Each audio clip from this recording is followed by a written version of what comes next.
Yes. You Okay. just have to get on the wheel and then keep churning. That might be the intro clip. Get on the wheel and keep churning. I love it. I love it.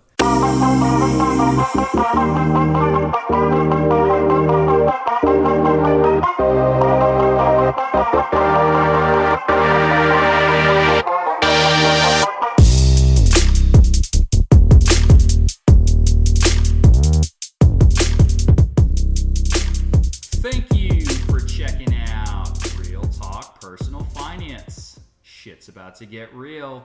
Cash Flow King with you today. And today we have a very special first time guest. This is actually, I think I mentioned on a prior show to many of you that I started using a service called Podmatch. This is our first Podmatch interview with a guest from Podmatch. Kunal is an immigrant who came to the US, built a career as an engineer, stumbled onto a system where his everyday expenses generate enough credit card rewards to fund business class flights and high-end hotel stays year after year. So anybody that's in the points and miles game, trying to figure that out, trying to optimize, this show is probably going to be for you. So listen up. Please welcome to the show, without further ado, Kunal at Rentals and Runways. Kunal?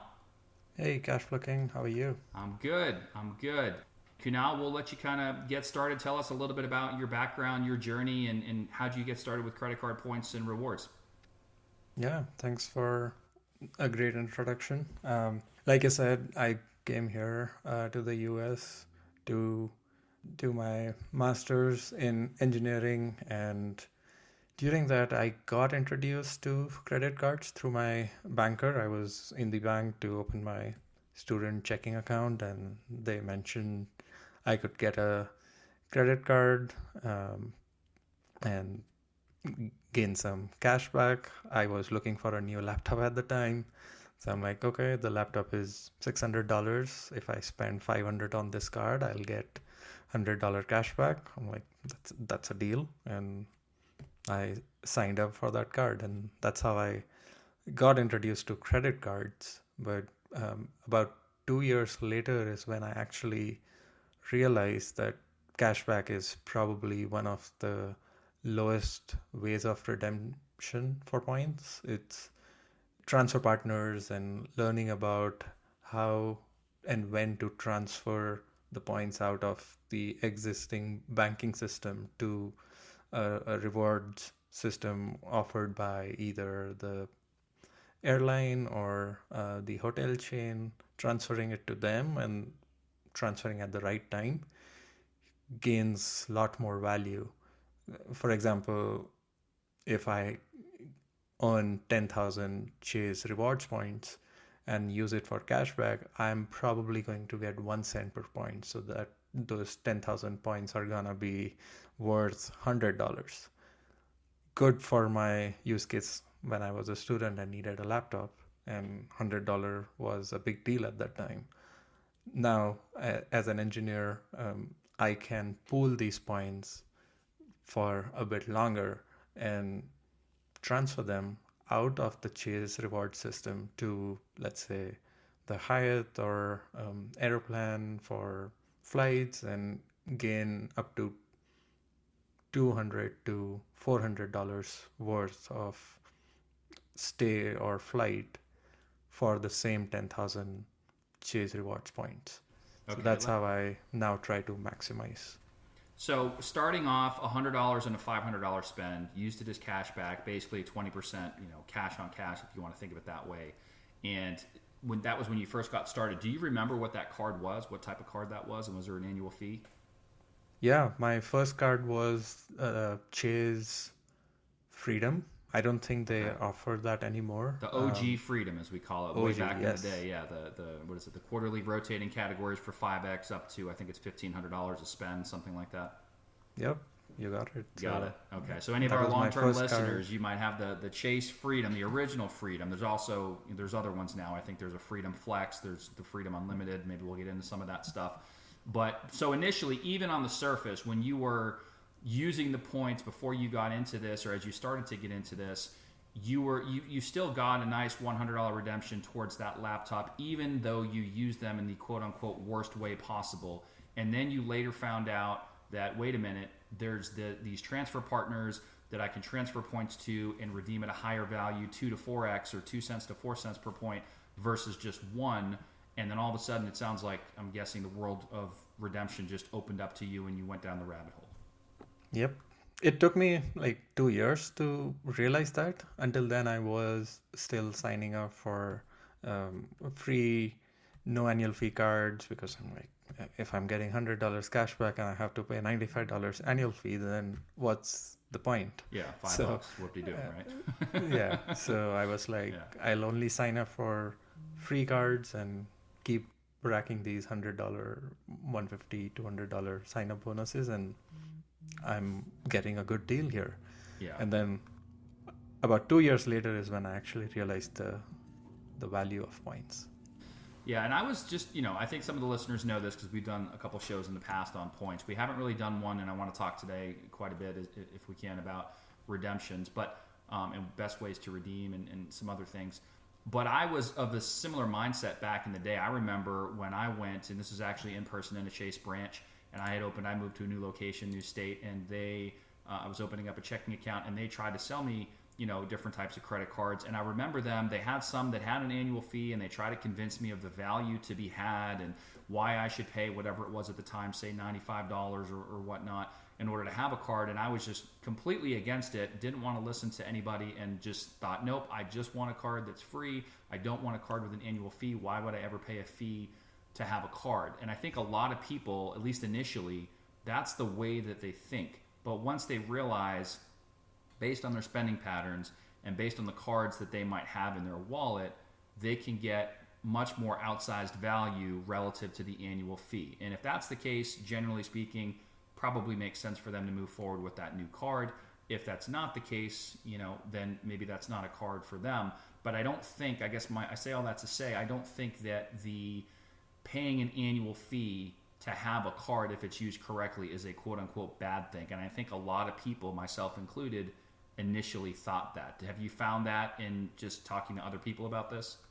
Yeah, that was my experience as a student when I used to talk to the fellow students at the time, and even today when I talk to my friends and family, everyone is like, why would you pay $800, $900 even for a credit card when you can get a credit card for no annual fee?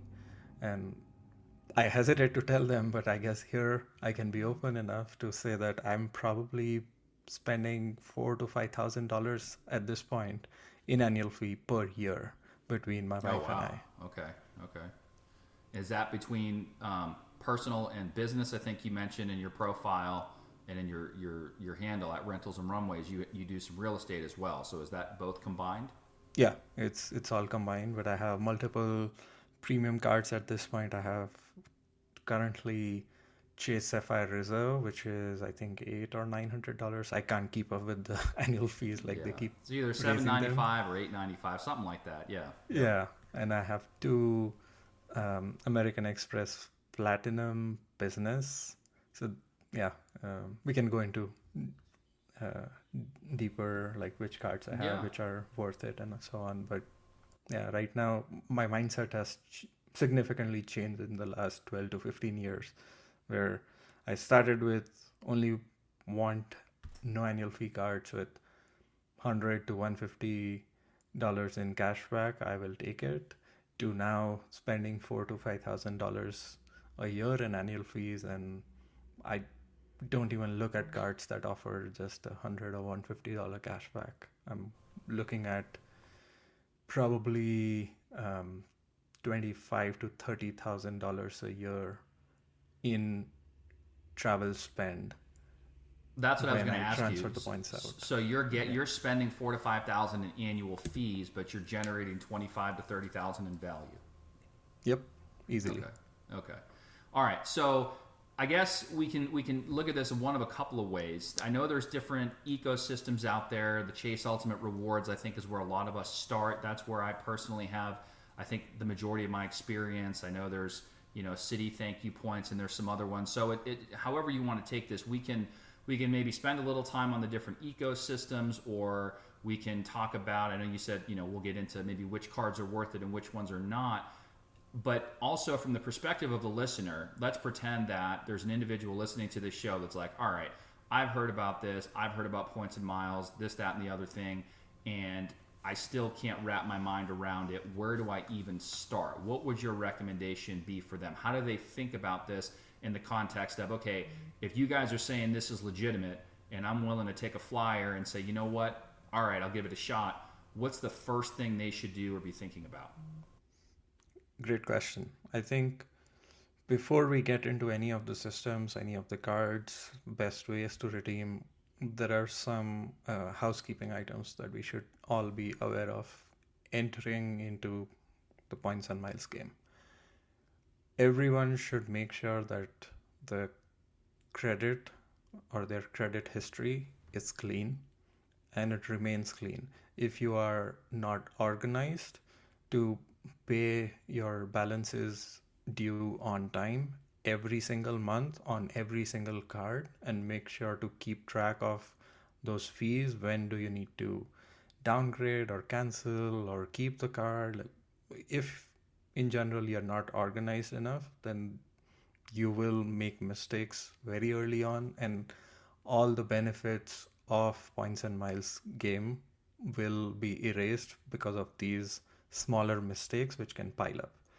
Agreed. 100% agree. I know we've talked about that on the show before. Obviously, it's a personal finance show. But yes, if you are carrying credit card debt and you're paying interest or carrying a balance, or you historically have done that, or plan to do that in the future, none of what we're going to talk about today or on any other show is going to be worth it. So that's the golden rule, right? Pay it off in full every single cycle, no matter what, without fail. If you can't do that, turn this off and listen to the next show, right? Yep, totally. And I'll also add on to say, I'll just share my system. What do I do when I apply for a new card? So, first of all, make sure your credit score is in, like, depending on the card, if you're going for a premium card, then it should be, I think, 750, 760 plus. Uh, and if you are going for a mid tier card, it should be at least in the high 600s for a good chance of approval. So make sure you're there, and also make sure you don't have many recent inquiries on your report. Like if you just got a new car, or you already got two credit cards 2 weeks back, and then you're applying for the third one, then there's a high chance that you will not get approved. So make sure you're keeping an eye on your credit report, and that is in good standing first. And then once you select the card you want to apply and apply for it and you get approved, first thing you want to do, sign into the portal. Let's say you applied for a Chase card, sign into your Chase account and turn on autopay. First thing, that is what I do, because I've been in a situation once or twice before when I did not have the system. I would be like, once I get the card, I'll set it up, and then I forget because I got the card, I put it in my wallet, started using it. The statement hit a month later, and my autopay was not on. I missed the due date, and now it hurts my credit report. Yeah, and when you do the auto pay, and I'm sorry to interrupt here, but I think you'll agree with this, they want to set it up for at least the statement balance, correct? Yes, I always do statement balance, easy to keep track, and you never want to carry balance. There are a few exceptions here. We can go into them. It's mostly towards business cards, but for personal, my rule is to always pay the statement balance on the due date, so you get enough time, or the maximum time that the bank allows. At the same time, you're not going beyond it or having to keep track of interest payments, and at that point you start to lose all the benefits of this. So that's my system. Always make sure you turn on autopay on statement due date for the full statement amount. And and then the next thing I do is, whichever tracker I'm using at this point, I'm using a tool called Travel Freely. It's a free tool. I have used my own Google Sheets. I've also used Google Sheets provided by a lot of these online forums. But whatever your system is to keep track of the card, make sure you update that immediately, because that helps me keep track of all the cards that I have. It notifies me when the annual fee is going to hit. It keeps track of when my sign up bonus due date is, by when I need to spend how much to earn the sign up bonus, and it just makes things very organized for me. So those are the two, or I guess, step zero before applying, and then two steps after applying that I always do. So, are you tracking your progress towards the sign up bonus spend in the Google Sheets, or are you tracking it in the Travel Freely app that you mentioned? So Google Sheets or Travel Freely, they don't connect to your bank directly. That's also why I like it, because I don't want to give access to my bank accounts to these tools. But I'm sure there are tools that can track real time. But majority of these large banks like Chase or MX or Capital One, they have their own tracker Right, when you inside the sign up. app. Yeah. Yeah. So I use the banking tracker to just track the spend towards the sign up bonus, but I use Travel Freely to keep an eye on my benefits and keep an eye on the annual fee that I will be due at like 1 year mark and so on, because there are some cards I don't want to keep necessarily for the long term, some that I do want to keep, so it just makes it easy to track everything. Gotcha. Yeah, we have a little section, a little tab for credit cards on our, it's a Google Sheet file as well. And I typically have, a column for myself, a column for my wife, and then kind of the next steps on the card. I also have, whatever the fee was, and then what our plan is for the card. So, keep and reevaluate after 1 year, or, always keep open, or close after first year, or downgrade after first year. So there's different ways to keep track of it, but yeah, you're right. If you don't have a system, whatever that system is for the individual, it makes it a lot harder. Okay, so make sure you have a good credit history, good credit score that's strong. You go on there, and as soon as you apply and get approved for a card, log into the site or the app. Make sure you enable auto pay for at least the statement balance, especially for personal cards. Make sure you have a tracking tool, whether that's a spreadsheet, Google Doc, or the Travel. I have not heard of Travel Freely. I need to check that out. Or the Travel Freely tool. And then what? What's next? After this, I guess we can now talk about the different points ecosystems, or if you want, we can also talk about the two-player system. I guess you mentioned Yeah. that you work with your wife on this one, and I do the same. So, up to you.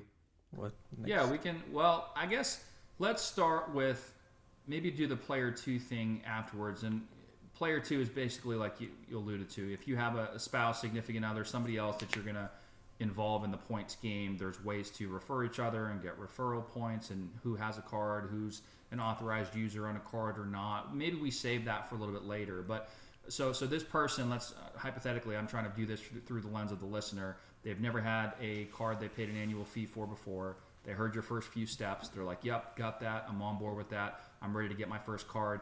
What do they look at, and how do they decide which ecosystem they want to play in based on, maybe their spend, or what cards are going to be good for them or not? Like, where does that person go next?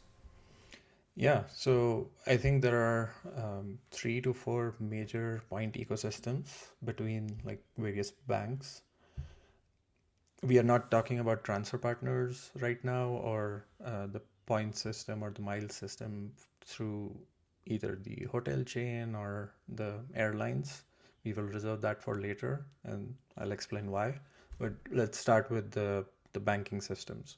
So the biggest one where I would say folks should start is Chase Ultimate Rewards. Chase has various cards for personal, for business, $0 annual fee to like 795, $895 annual fee. So they have a large spectrum. The Reason I say we should start, or a new person should start with Chase, is because they have something called 524 rule, where they only approve 5 credit cards for a single person within a 24-month period. So first 24 months, target Chase cards, apply the five that you think are good. We can talk about each individual card Yeah. or the ones that I think are good to apply, Okay. and then move to the next large ecosystem, which is the American Express membership rewards. They Gotcha. have the same thing. They have um, personal cards, business cards, $0 annual fee to as high as $895. So target them next. There are rules set by American Express as well that uh, the applicants should keep in mind. So there's a sequence. If you want to maximize this, start with the platinum card, which is the highest annual fee card. So typically, we are unable to register why I should pay $900 a year for a card, and first card especially with American Express, but it opens up other cards if you start with platinum. They have family Interesting. rules and so on. I've heard the opposite. So this is actually a good point. Maybe we spend a little time on this. I've heard that once you earn a bonus on an MX card at a certain level, then you are no longer eligible to earn a bonus below that. So, for example, I have the MX Gold personal card, and they keep trying to get me to upgrade to or apply for the Platinum card. And Mhm. then I think after that, there's a reserve card above that. And so, my understanding, and maybe I'm wrong here, I've heard or understood, incorrectly, is that if I started with the platinum card, then I can never go back and get the bonus on the lower gold card. So that I should progressively start lower and get the bonus on each and every card I'm interested in and work my way up. But it sounds like you're saying not to do that, right? Yeah, so I don't know when you applied last for the gold card, but this is a recent change. So I started Okay, okay. with the same direction. Like I went for the everyday card first, which is $0 annual fee, and then made my way up to, I don't think I got the green card ever. My wife did as a player too, but I personally did not. And then I just skipped green, went straight to gold, and then I went to platinum. But I think about 2 years back, if I remember correctly, they changed the rules slightly. So now it is beneficial to start with platinum and then go to gold. Wow. Okay. What's the benefit of doing it that way? If you get the gold, then you are not eligible for the sign up bonus on platinum as a new member. Hey guys, Cashflow King here. Just wanted to record a quick clip after Kunal and I recorded this episode while I was editing. He actually did a little bit of research and sent me a message to follow up on the section we talk about the American Express, the MX applications order. We seem to have a little bit of misunderstanding between the two of us on what the correct order was and rules that have changed with Amex. But he did confirm that I think my understanding was correct in that you want to go with the essentially from low to high. So if you're looking at the Amex personal cards, again, you may want to just skip the green entirely. But if you want every single one and you want to be able to qualify for a sign up bonus for every single one, you're going to want to start with the lowest card that you're interested in and work your way up. So you would start with green, or if you skip that, then you would start with gold. If you want to get the green, get the bonus on the green, then apply for gold, get the bonus on the gold. And then finally, if you decide to go for platinum, you want to do that next at the end. So you want to go from the bottom to the top, green, then gold, then platinum in that order. Otherwise, if you start at the top, you're going to prevent yourself from being able to get bonuses on those lower cards. So if you want to get them all, go green, then go gold, then go platinum. So just wanted to add a quick correction there. Kunal, thank you for following up after the show on that, and we will insert this into the podcast. Now back to the show. You mentioned upgrade offers. Those Right. play by different rules. Those are like specific to your account. Depending on your spend, American Express may see you as a valuable customer, and they may be like, okay, I think this person spends enough that we can offer them a higher tier card for a particular upgrade offer, and they may buy it and they may upgrade, and they will get the benefit of the card. We will get a higher annual fee, and it's a win-win for both. Right. So And I noticed their upgrade offer, though, was a little bit lower than if I were to come on initially, and maybe this is where you're going, is like a new card holder for the Platinum card. In other words, even if I went to just straight up apply for the Platinum after I got the Gold, a lot of times they would say, well, we'll approve you, but you're not going to be eligible for the bonus. But if you go yep, through their upgrade offer, which oftentimes is worse, they will approve it, but you're not maximizing your sign up, or I guess your bonus points there, your MX rewards points there, right? exactly, yeah. So Okay. I do take upgrade offers from time to time. I am actually working on an upgrade offer right now. I had a gold for maybe 2 or 3 years, gold business, and then recently I got an offer for upgrading to platinum business, and I think the spend requirement was $10,000 in 3 months for 120,000 membership rewards points, which is Okay. weaker compared to if you applied for platinum card for the first time. But because I already had a platinum before, I'm no longer eligible for the public offer. So the public offer typically is 200 to sometimes even 300,000 American Express points.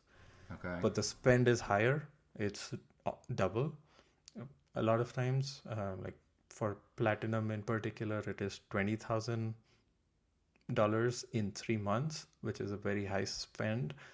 So you have to time it right. But once you get that offer, you cannot go back to that. I think American Express has an unofficial lifetime rule. Lifetime, they treat it as 7 years as of now, but these things change. So you always want to make sure you understand the current rules before you apply for a card. So for the listener, if they're looking for a personal card, if they're looking for American Express, they want to go as high up in terms of tier status and ostensibly annual fee as possible and start there now under these newer rules. Yes. Okay. And I would also add here, since we are talking about upgrades, don't take an upgrade offer first, because in your example, let's say you already have the business, or sorry, you already have the gold card, and you get an upgrade offer to platinum, and let's say it is enticing because you are able to spend $10,000 in 3 months, but 20,000 may be very high. So you may consider this as a better offer, but you're closing your door for that welcome offer applying for the first time, because now, since you took the upgrade offer, you already have a platinum, so you don't qualify for the higher sign up bonus anymore. Right, but if they won't give me the sign up bonus to begin with, are you saying that, let's say I have the personal Amex Gold card and I ultimately I want to get the platinum, but I want to get a sign up bonus offer, not just an upgrade offer, because I want more membership reward points, but I have to wait, what was it, 7 years or so until maybe I'm eligible to do that, or am I misunderstanding that? 7 years is for the same card. So if you already have a gold, Okay. you cannot get a new gold unless you are upgrading from a lower tier. Um, but if you are applying for the first time, then the 7 year rule is not applicable. Okay, so how does that fit? I don't mean to keep going back to me, but this is like a real example, and I did consider at one point going for the platinum. If I already have a personal Amex Gold, you're saying I probably shouldn't take an upgrade offer because I might be able to just get the public sign up bonus offer. But from my experience, and maybe there's a way around this somehow, I don't know, I'm not eligible for that public offer. So what do I do? Yeah, so American Express sometimes has this pop up jail, as the community likes to call it, where even though you may qualify from like traditional terms perspective, terms and conditions allow you to get a card and apply for that sign up bonus. But American Express looks at your spending habits, and if they think that you're not spending enough with them or you're trying to game the points system, then they may put you in a pseudo jail sort of where they will approve you for new cards. They will take the annual fee gladly, but they will not approve you for a sign up bonus. So I guess that is something you might be experiencing right now. Yeah, a bunch of assholes over there. Yeah, I have been in that situation. I think about 1.5 year back, I was in the pop up jail myself, where they would not give me a sign up bonus on any reasonable card. So the way you can get around this or solve this problem is to use the existing American Express card you already hold for a, let's say, 6 month period or something. I used it for probably a year from time to time. So when I was between meeting minimum spends for different cards, I would switch to using my existing American Express for a brief period. So that got me out of the jail where they were able to see that I have a consistent spend and I'm not only spending for just the sign up bonus and then putting that card in the drawer or even canceling the card. So So is there a preset amount of time or spend? Like, okay, so you use that card a little bit more heavily for a period of time, and then what? Do you just randomly check back in 6 months later or 1 year later and see if all of a sudden now you will be approved for the sign up bonus on the Platinum? yes, yeah, there is no other way to know if you are out of the jail or not except for Gotcha. trying Okay. again. Okay. All right, so start with the higher tier card though. Don't start with the green or the gold. Start with the platinum or even the reserve if you can get it. Or maybe the Yeah, I reserve. think Maybe the reserve is a platinum Delta is the card. highest Yeah, platinum. Okay. that American Express offers, unless like you are a high net worth individual. Then you are eligible for a black card, but it's invite only. I Right. think Yeah, I've heard I've that. heard like your net worth has to be like 10 million or something to get that card. So I'm nowhere close there. So I have no idea or no Okay. experience with the Got it. black card. But so for me, platinum is the highest, uh, and and then you work your way down to gold. I would say skip the green card unless like you're getting a good sign up bonus. That's what we did for my player to my wife, where they had a good sign up bonus at the time, elevated offer than the usual offer, which was really good. And that's why we signed her up for a green. Okay. All right. All right. So start with platinum, then do gold, and then kind of go from there. And that's assuming somebody's going for Amex. Now, when they're thinking about that, I know you said start with Chase, and then you mentioned Amex. So we're kind of bouncing around a little bit, but like, how should they be thinking about this? Getting a card for them based on their spend or anticipated spend, or what? Yeah. So, first of all, try to get cards that earn transferable currency. So, in case of Chase, you want to make sure the card earns ultimate rewards points. That's the point system for Chase. For American Express, they call it membership rewards. So, for example, or don't start with applying for, let's say, a United card that Chase offers or a Delta card that American Express offers.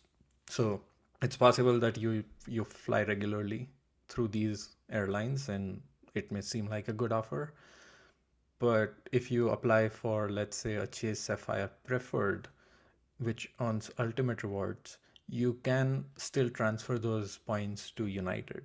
But at the same time, you can transfer them to Air France or the World of Hyatt. So you get more options for the same amount of points. So start with cards that earn transferable currency. Got it. Okay. And then in terms of Chase, you can start with lower tier cards. So start with the Freedom. Freedom, they offer Freedom Flex, Freedom Unlimited. You can start with those. The only caveat here is that Freedom cards don't allow you to transfer points out of the Chase ecosystem. So you will need a Sapphire Preferred or a Sapphire Reserve in order to be able to transfer those points out. Exactly. And for the longest time, I didn't understand that. So, to any of the listeners, if you only have, and I had this for a while, not the unlimited, that was more recent, but the OG, as we call it, Freedom, Chase Freedom card. And I'm like, everyone's talking about transferring points to, whatever, Southwest or United, or how the hell, why can't I do this? And I didn't realize it until much later, which is what Kunal just mentioned to us. And I think we talked about this on a previous show with way back with Travel Queen. I think it was episode 8 when we first started the show. And it's kind of like the cheat code is having one of these quote unquote premium or higher tier cards that you do have to pay an annual fee for.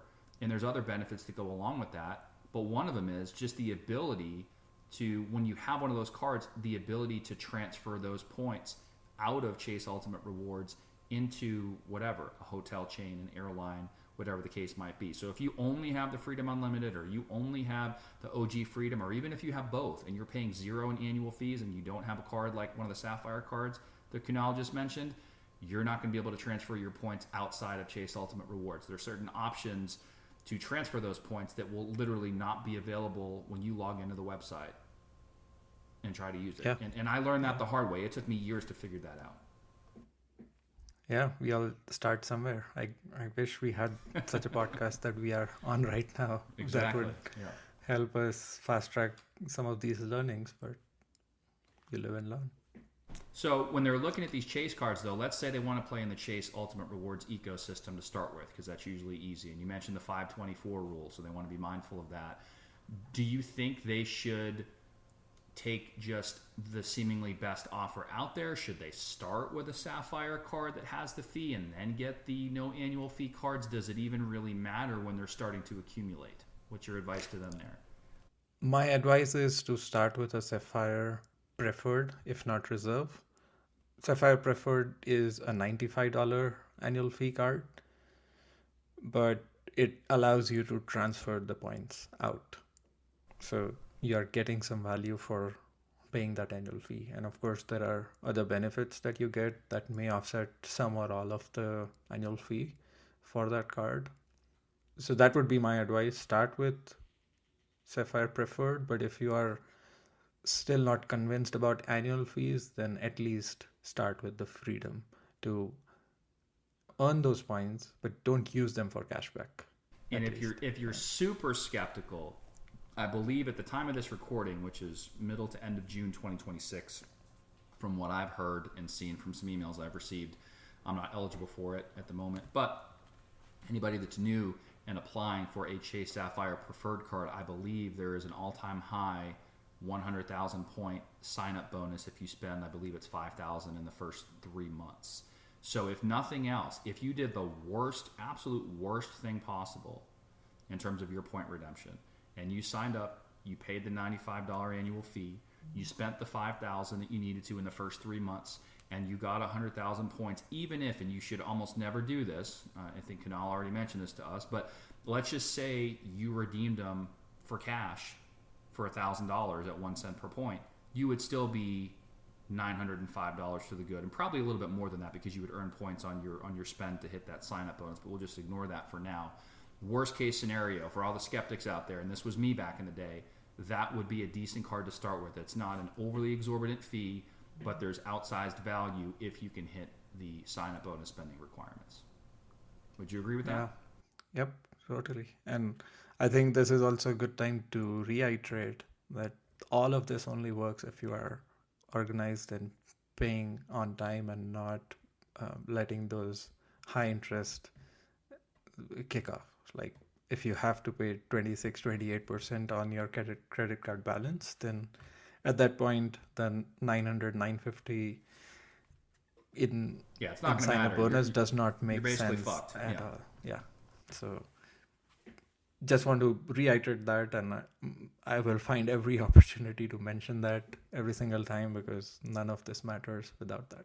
No, and that's a good point. And I know of people that I've mentioned cards to, and I think it's easy for those of us that do this and use the cards responsibly.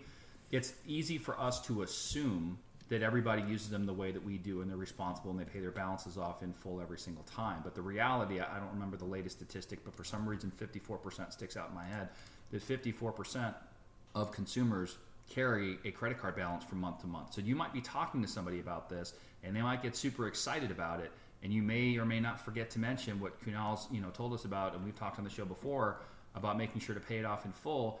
You might actually be doing that person a disservice, because if they're carrying a balance, like he said, none of this is worth it. So this only applies if you're one of the folks that can use these cards responsibly and do that consistently. Yeah. So one of my favorite Chase cards. Yes, I mentioned you should always earn transferable currency, so don't start with this card. But since you are talking about Chase, I think my secret hack for Chase is getting a Southwest rewards card. So, and if you are operating in a player 2 system, which I guess we can take a side tangent here to explain what player 2 system is. Yeah, go for it. If you have a partner, a spouse, girlfriend, or even a kid who can be your player 2 and you are player 1 because you are the one strategizing, learning about all of this and trying to play the game, then you're if you're operating in player 2, then you can maximize your Southwest rewards. So for my example, I have not paid for a domestic flight except for the $5.60 in taxes in the last 6 years. Yep, same. Because I'm operating in a player 2 system, making it efficient, and using the Southwest rewards card from Chase to make this happen. Again, don't start with that card. It may feel exciting that you don't have to pay for domestic travel, but it is not worth starting with that card, because if you earn transferable currency, you can always transfer it to Southwest if you need to. But you're not locking yourself in that one airline system. Right. And for those that aren't familiar, I don't know if you want to spend any time talking about this. We've talked about it in the past on the show, Southwest Companion Pass, and then also the promotional Southwest Companion Pass, which quite frankly, I think when they offer that, sometimes I would argue the promotional Companion Pass, depending on the timing of your flights, could actually be more attractive than I like to call it the OG Companion Pass. Do you have any thoughts on Companion Pass? Yeah, so I personally think timing of applying for the card is more important than the elevated offer you may get. Maybe when you're flying a Southwest flight and they'll offer a flyer where instead of, let's say, 100,000 points, they're offering 120. It may seem good on paper, but if you really want to maximize the companion pass, then I recommend that you get the card at the end of the year, like let's say November, December timeframe. If we were to take an example of this year, let's say someone has already applied for the transferable currency cards and now is ready for the partner cards that Chase offers and is interested in Southwest. Let's say they come out with an elevated offer in August. I would say don't take that. Reason being, if you take the elevated offer in August, you will likely have to meet the minimum spend for that by end of the year. They typically offer 3 to sometimes 4 months. So in that case, you will earn those points, elevated points even, and you will earn the companion pass end of 2026. And if you earn in end of 2026, you will only have until the calendar year 2027 for companion pass. So my recommendation is to apply for the Southwest card in November, December timeframe and meet maybe 50 to 70% of the minimum spend in 2026. And then as the calendar changes to 2027, first week of January, spend the remaining minimum spend requirement, and you earn the companion pass not just for 2027, but also 2028. So you get 2 full years of companion pass instead of 1 or 1.5 year if you apply like in mid or Q3 of 20 of the year. Yeah, so that's the OG companion pass, and for those that are not familiar, it's essentially buy one get one free flights. You do have to pay, the $5.60 domestic, or if you're flying international, you'd pay whatever it is for international flights. But essentially, the 9/11 fee and tax. But other than that, if you fly and you have the companion pass, you can designate somebody else to fly with you for free, minus the small 9/11 fee. And it doesn't matter if you book your flights with points or if you pay for your flight. So, for example, just to kind of put this in perspective for the listener, if they're sitting there scratching their head like, wait a minute, you guys are talking about Amex, and then you're talking about Chase, and you're talking about a Sapphire, and now we're talking about Southwest. Let's just stick on Chase for a second. Let's say you started with a Chase Sapphire Preferred, and you got the sign-up bonus for that, whatever it might be. I think it's 100,000 right now, but I've seen it much lower. I've seen it, 60,000 before. It doesn't matter. Let's just say you got those points. Well, you could transfer those points from your Chase Sapphire. And I'm not saying to do this because, as we'll maybe get into, there's better places to transfer. But for the sake of the example, you transfer those Chase Ultimate Reward points from your Sapphire card to Southwest. Okay. And let's say you also had that Southwest card after that and you earned the companion pass. You can book your Southwest flight with points. You don't have to pay cash for it, basically, and you can still utilize your companion pass. Same thing if you did decide to pay cash for the flight. You can still use your companion pass. And it allows you, I believe, to change your companion up to 3 times per calendar year. So you might start with, hey, I'm going to put my significant other on here as my companion. You guys take a trip or two, and then all of a sudden you want to go somewhere with one of your friends, and you switch your companion to your friend. Now they fly for free with you, minus that 9/11 fee. So there's different ways to do it. But what Kunal, I think, is trying to say is if you want to maximize it, the way that they do the OG companion pass at Southwest is you earn that for the rest of the current calendar year. That's why he wants you to earn it in January, so you have that full calendar year, in this example 2027, and then all of the next calendar year, which in this example would be 2028. That's why we're talking about those days or those dates. Yeah, the way I would look at it is your, let's say, elevated offer is 35,000 more points compared to the regular offer. You would probably gain more benefit of having a companion pass for 2 years instead of 1 or 1.5 year than earning the extra 35,000 points. Right. Got it. Okay. Let's talk Talk about about, Hyatt for a minute. Let's stay on Chase for a second. yeah, Let's talk about World of Hyatt. So I'm a big fan of all-inclusive resorts. We've gone to Secrets before. I believe Beaches is part of it. Dreams is part of it. And there's different, different places you can go. It could just be a regular Hyatt hotel. But it's historically been said that the best value or best way to utilize your Chase Ultimate Rewards points is to transfer them to World of Hyatt. But I've also heard that recently, and maybe you can speak a little to this, I haven't really looked at the details, but I believe instead of a 1-to-1 transfer ratio, it's now 4-to-3, which is slightly worse. And I don't know if that's for new card holders or all including existing card holders. Do you know? yeah. So I guess let's take a step back first and talk about the value you get from Ultimate Rewards when you transfer to partners. You should aim to earn 2 cents per point, which means if you have earned 100,000 Chase Ultimate Rewards points through a sign up bonus, you should, if you do a cashback, you will probably earn somewhere around 1,000 to 1250 in cashback. But if you were to transfer, you should aim for at least 2 cents per point. So you would gain at least $2,000 of travel if you transferred out of Chase Ultimate Rewards to one of these partners. And the strongest partner that Chase has, which is also the easiest for redemption, is World of Hyatt. So if your room rate for, let's say, 5 nights is $2,000 and you can redeem 100,000 for those 5 nights, you get free stay and you've earned more than you would earn as cashback, maybe 1,000 to 1,200. And talking about World of Hyatt for a minute, they are one of the easiest rewards program to understand. and one of the easiest to redeem your Chase Ultimate Rewards as well.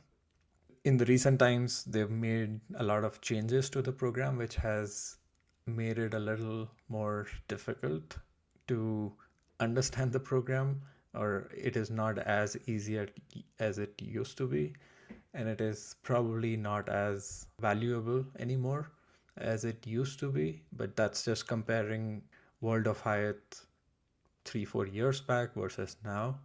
But if we compare it with other large hotel chains like the Marriott or IHG, Hyatt is still one of the best redemptions out there.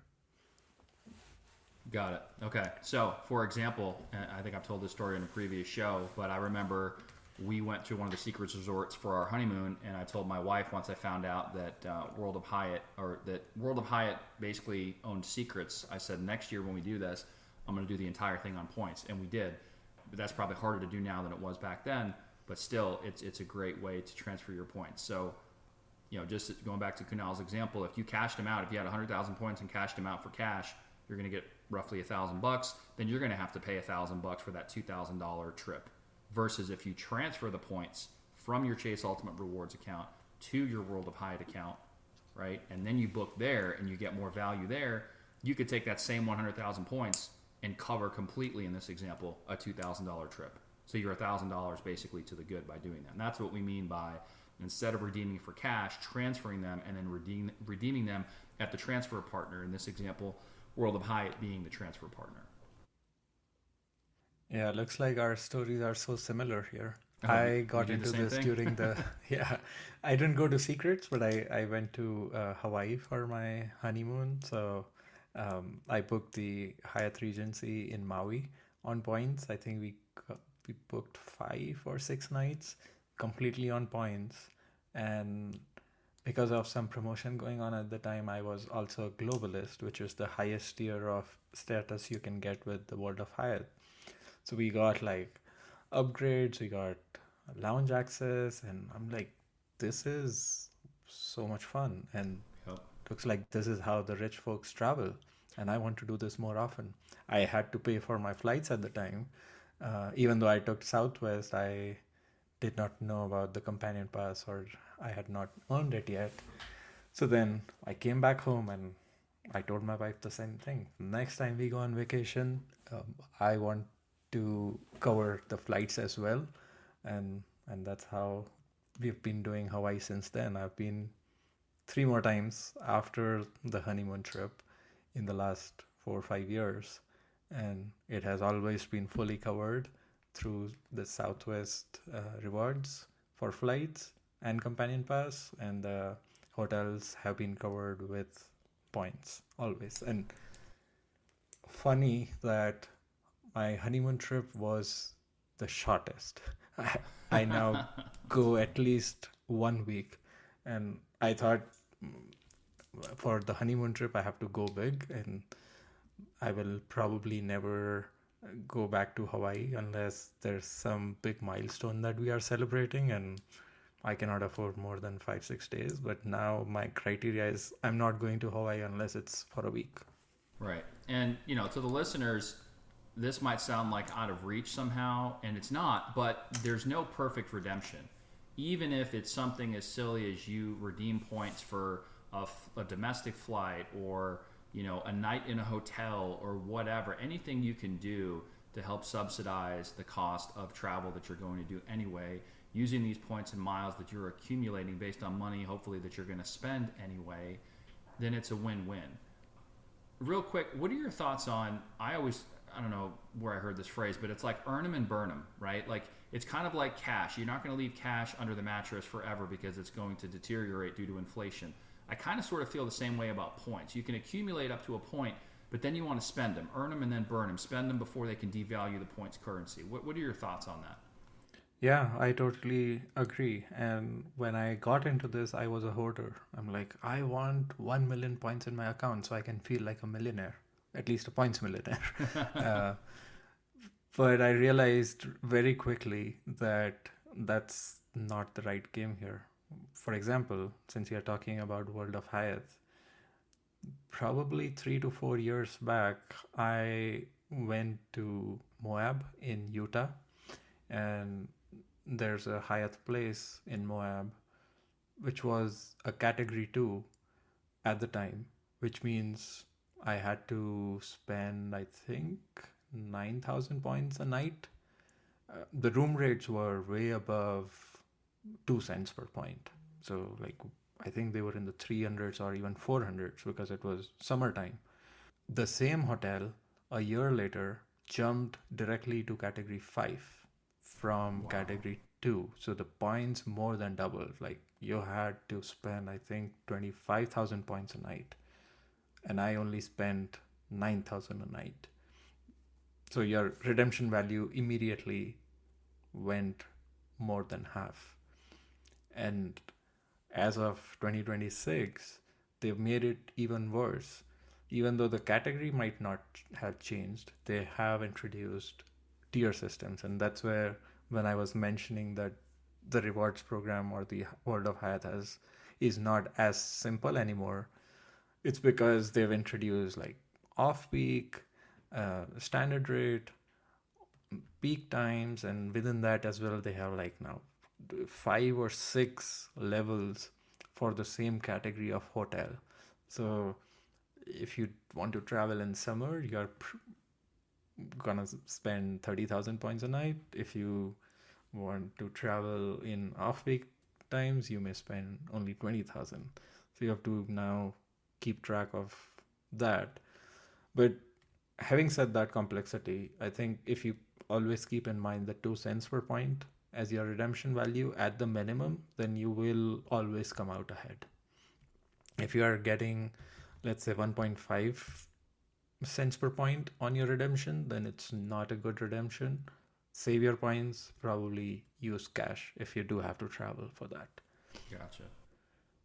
What are your thoughts on some of these cards? People are calling them. I think I've even called some of these $800-900 annual fee cards. It's more like a coupon book now, right? Like you have to keep track of all these credits and different things. Even some of the lower cards, like going back to the Amex Gold, it's $325, I believe, a year in terms of an annual fee. And I had it for the first year. I think way back it used to be $250. Now it's $325, and I was going to cancel it, and then they actually rolled out. It sounds silly, but they rolled out a couple of new food partners for the food credit. So it's like you get $10 a month towards different places, and Buffalo Wild Wings, which I'm a huge fan of, all of a sudden now is one of those. So that's an extra $120 of value. Plus there's the Dunkin' credit that I use because I love Dunkin'.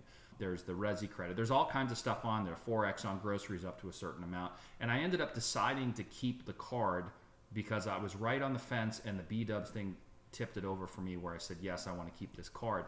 But it seems like more expensive cards have all these different credits, 25 a month on this, 10 a month on that, 300 semi-annually on this or that. Do you think they're becoming more and more like coupon books, and how should people be thinking about some of these higher tier cards? Yeah, you got it right. The Chase came out with their own coupon book recently with the Sapphire Reserve, or they already had the Reserve, but they updated it to become a coupon book now. Same for American Express. Like the Platinum is like a big coupon book, and if you can use all those coupons or credits, as they like to call it, um, you can come out ahead for the annual fee. So if we are talking about MX, I think Platinum is a good example. You pay $895 in annual fee, but you get hotel credits worth $600, $300 for the first half of the year, and then 300 for the remaining second half. They call it the Fine Hotels and Resorts collection. So if you book through MX and the resort is part of the Fine Hotels collection, then you get $300 in the first half and 300 in the second half as cashback. So if your room rate was $350, you will MX will pay you back 300 as statement credit. So your out of pocket cost was only 50 But for that stay, the but you key is paid though, 900 in annual fee. So but you have to pay with that card to do that. You can't do a point redemption and then still get the statement credit back or use, something like that. You have to actually pay for the room with the card to get that. Yep, that's right. Yeah. Okay. You also get a lot of benefits though booking through this program. For example, with American Express, they give you $100 of property credit, which means if you are at the resort and you want to have a meal or a few drinks, you can get the first $100 credited to your stay. You get free breakfast for two, which is depending on where you're going, it may be worth $50 to $100 for two. And you get late checkout to 4 p.m. So if your flight is at 6 or 7 p.m., you essentially got like half day of stay included. So there are benefits of using cash through fine hotels and resorts. And Chase has something similar. They call it the edit. Got it. I think for a lot of people, the way I think about it, right or wrong, is I try to look at what is my spending pattern on different things, where are the transfer partners that I might want to utilize in these different ecosystems, and then what card is going to make the most sense. So for example, it takes a while sometimes, but like I think about it anytime I do groceries or dining out or takeout, fast food, whatever, I use my Amex Gold because I'm getting 4x points on that versus if I used when I had a Chase Sapphire Preferred, for example, I would be getting, I think it's 3x on online groceries only, not in store, and then it was 3x on dining, which doesn't sound like a huge deal, but like I know my Amex Gold is going to be my dining and grocery card. I know that which we didn't talk much about or at all about Citi, I don't think today, but Citi Costco card, right? 4 to 5% on gas. That's my gas card no matter where I go. So, I think the way to think about this, and Kunal, tell us what you think, I try to label it as like, okay, I use this card for this card for that, and I'm trying to, at a minimum, if nothing else, I can use a Citi Double Cash card and basically get 2% or 2x on anything. So for me to use a different card, I need to be getting more than that in terms of the multipliers for that to be worth it. Unless, and I'm sure there's a million exceptions, a big one being unless I'm working on a sign-up bonus for a card. What do you think about that? Yeah, the last point I totally agree with, and that has been my system. And I guess for the viewers, this is where you can see different systems at play. So I don't keep track of what my earning rate is going to be because I am trying to always work on a sign up bonus, either myself as player one or as my wife being the player two. So one of us should always be working on a sign up bonus. So any big spend we put on that card. Regular spend, I don't track too much, like if I'm getting 4x back or 2x back, mainly because, not because there isn't value in doing that, there is cost to it though, in your mental capacity. Right. Like you have to be aware which card earns what multiplier, and you have to make sure you have that card with you either on your phone or your physical wallet and use that card. For me, that takes away a lot of bandwidth and or mental space, and I like to keep that space empty in my head, so I don't keep track of that. But and yeah, that's fair, but I would agree with you that if you're working on a sign-up bonus, no matter what card it is, as long as you've chosen one that's halfway decent, the value of the sign-up bonus is going to be more than whatever the multiple is going to be on the card anyway. In our situation, because we've opened up a fair number of cards here relatively recently, we're not working on a sign-up bonus at the moment, so I don't have the ability really to do that right now. So I am using the multipliers. But when it does come time to get another card and earn another sign-up bonus, then yeah, I would absolutely switch to that. So it really just depends. I guess, like you said, it goes to show the listeners that there's no one size fits all. It depends on what your size and your style is really with this. So you can do it however you want to do it, as long as you figure out a system that works for you, and then you just kind of go with that. Yeah. And if you are a large family, you don't have to stop at just 2-player system. You can make it a 3 or 4-player system as well. And then a lot of options open up. Do you recommend that if you have multiple players, two, three, four, or even just a two, that everybody generally get their own card for their own sign up bonus, or are there situations where you would recommend somebody add somebody else as an authorized user and that person not get their own card? There are situations where it might make sense for the player 2 or 3 or 4 to be added as an authorized user. We typically don't do that. Again, pick your battles, I guess. So if it takes too much effort to know the rules, and that's my situation, I don't want to keep up with every single rule that gets changed. And authorized user comes with its own rules, comes with its own fees as well sometimes, and there are pros and cons of adding authorized users. So I personally don't delve too much into it, but there is certainly value in it. Like, for example, if you have, we didn't talk about this card yet, the Capital One Venture or the Venture X, authorized user gets their own lounge access. So typically, let's say with Chase Sapphire Reserve, the card holder must be traveling for the guest to be allowed in the lounge with them, which is good as long as you are traveling as a couple or as a family. But what if a P2 or a P3 is traveling by themselves? At that point, either they need their own card, or if they are added as a authorized user on some of the cards, not all of them, they will get their own lounge access as well. So they don't necessarily have to travel with the player one holding the card in order to get that benefit. Gotcha. Some of these come with annual fee, so you have to make sure that the annual fee you're paying for the authorized user justifies the card or the benefit you're going to get adding them. The con of authorized user is that it is going to take up a slot on your credit report.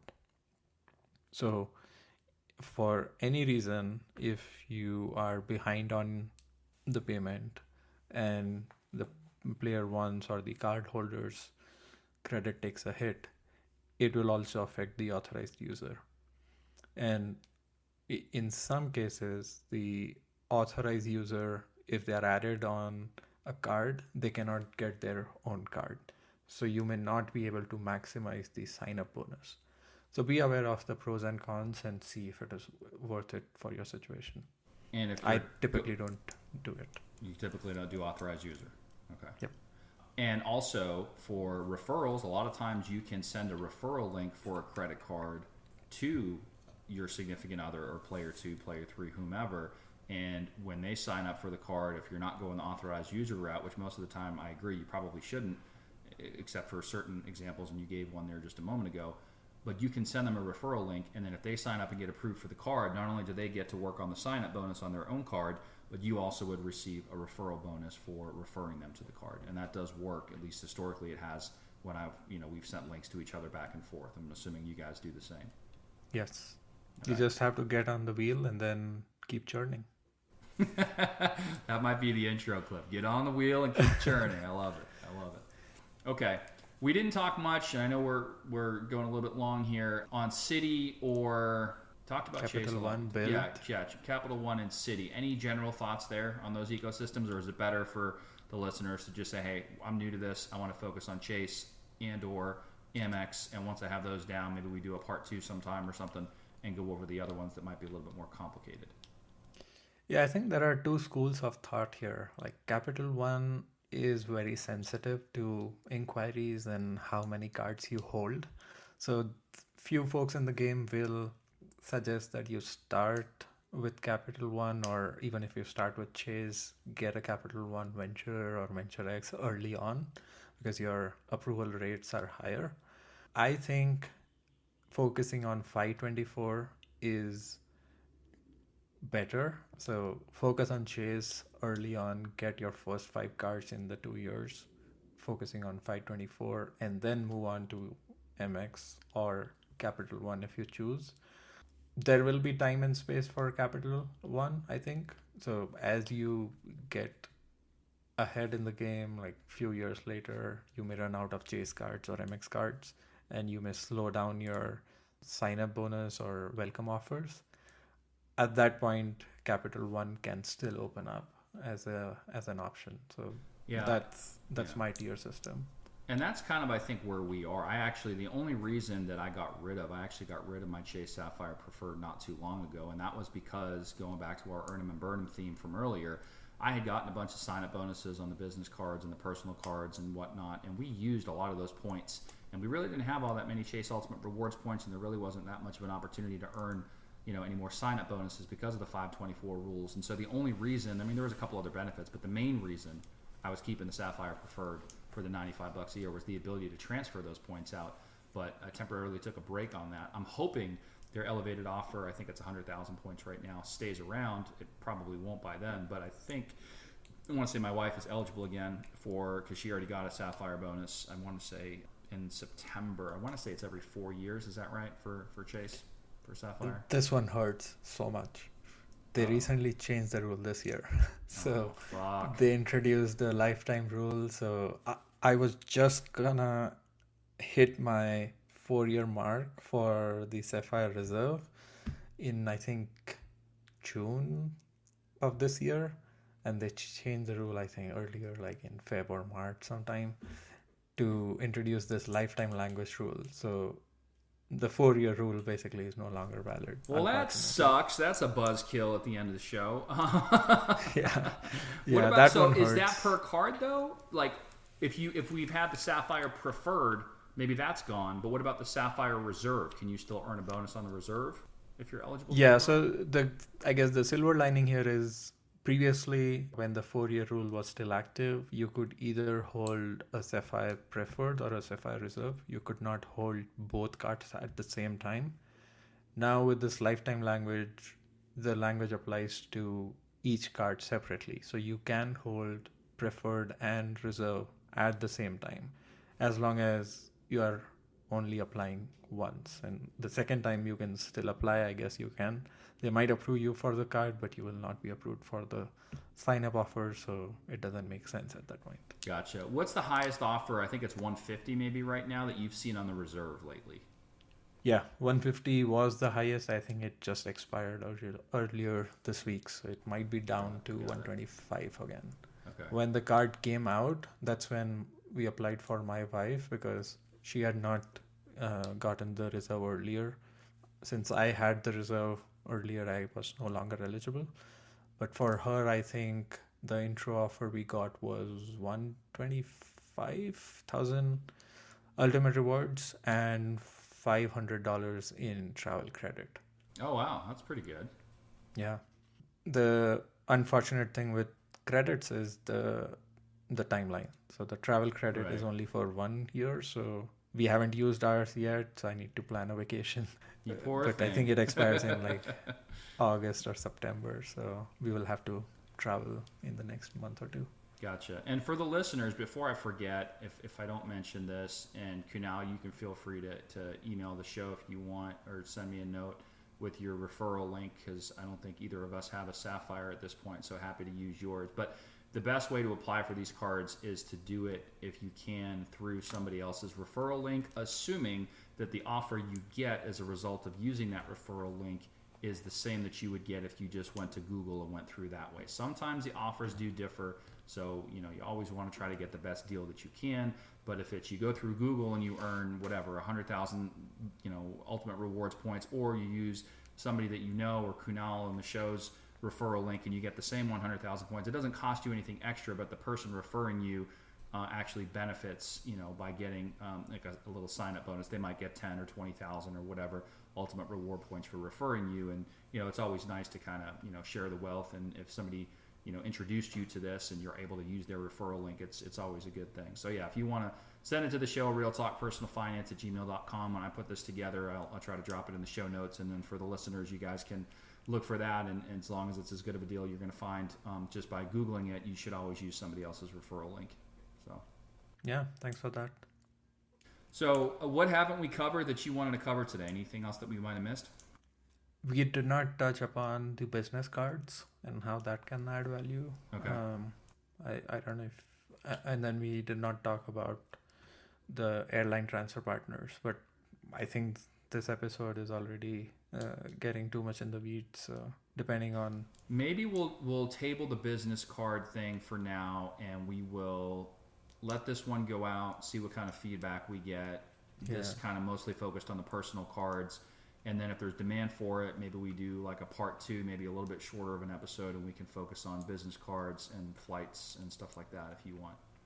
yeah, I guess this one is focused more on the beginner, but if someone is in the intermediate, we can have the next episode talk about some of the nuances and the tiny ways to maximize this and business cards and all that. Got it. Okay. Yeah, let's do that. Well, we really appreciate you coming on the show. Thank you for connecting with us through Podmatch. If anybody here listening has their own show or wants to be a guest on other people's shows, I have a referral link in the show notes for Podmatch for our show. So feel free to sign up through them if you want to. And so far, it seems like we're off to a good start with it. So I'm happy with it. And again, thanks for coming on Real Talk Personal Finance today. Yeah, thanks for the invite, and this was a great conversation.